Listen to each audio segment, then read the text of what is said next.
Good day to everyone. What a beautiful day we have as we welcome the Word of God this Sunday. May this beautiful day inspire each one of us to listen as well as to reorient our life to the Word of God. Again, this is Reflection. Reflection with Father Reynold de la Rosa.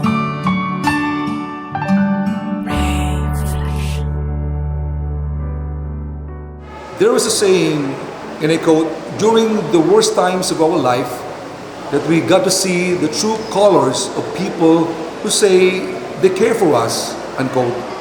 A typical example of this saying can be found in people who have been with us. At the outset, they seem to be nice, and at times they offer assistance when needed. But during the time of emergency, when things get really rough, and if they notice ahead of time the difficulty of the situation, they may put on alibi in order to find an excuse to get away. In short, a worst scenario can lead us to a discovery of a true friend, an honest and faithful person. In fact, the least of those whom we expect to hang on with us is sometimes the one who can really accompany us through thick and thin. Certainly, it is hard to find true and loving people unless we happen to get the real rapport and connection with their lives. In other words, they might just be drawn to us as if by some baffling magnet that they give their unconditional commitment to us no matter what happens. In like manner, the gospel somehow points out the truth regarding the commitment given by the 12 apostles as expressed by Peter. Lord, to whom shall we go? You have the words of eternal life. Despite of the pressing difficulty, Peter yielded to the loving presence of the Lord. Such moment leaves us with Peter's heartfelt connection, a genuine report, a real gift from God, as what Jesus said, "No one can come to me unless it is granted to him by my Father." Peter's reply implies God's initiative to bring us closer to His Son Jesus. It simply expresses that without God, nothing matters. On the other hand, the other disciples who had been following Jesus for a while, after having seen the difficulty and ordeal, suddenly dispersed and left Jesus behind. They could not accept His teachings. They were like a stumbling block in following faithfully the Lord. There were about 5,000 men who were fed and satisfied, and 72 disciples.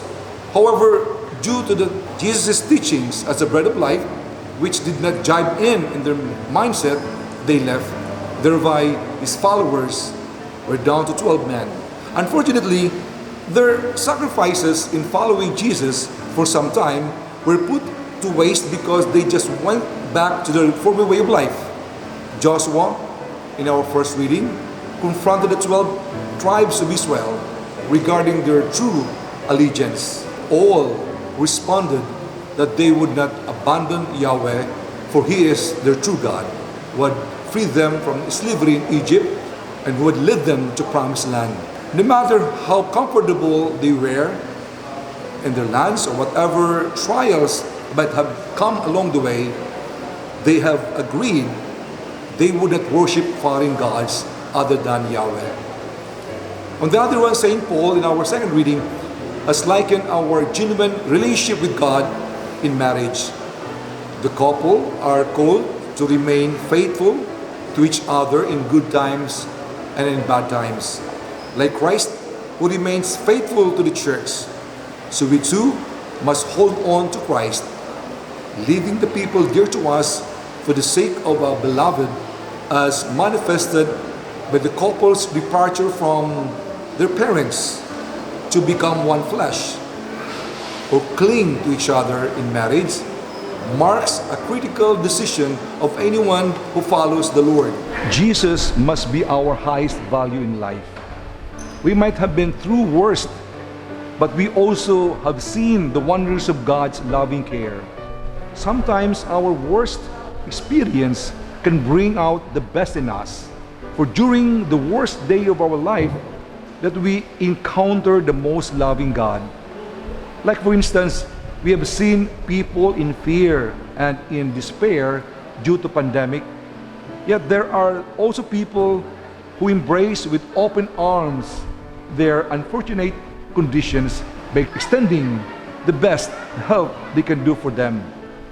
People with good hearts can show the most loving care of God for the abandoned and afflicted.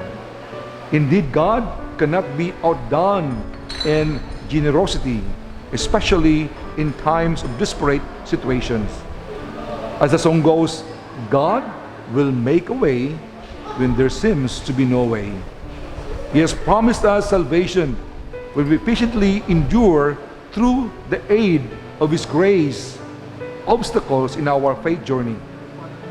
So we are all invited to be like Peter and the rest of the apostles who remain with Jesus till the end despite of unpleasant life they had met. It's tough to be with Jesus, but it's worth a risk. If we can recall our saints in heaven, they had taken the risk just to follow the Lord.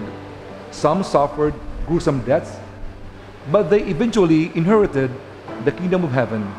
For sure, there is no easy way to heaven, but it's our main destiny. We are called by God, our Father, to live with Him forever.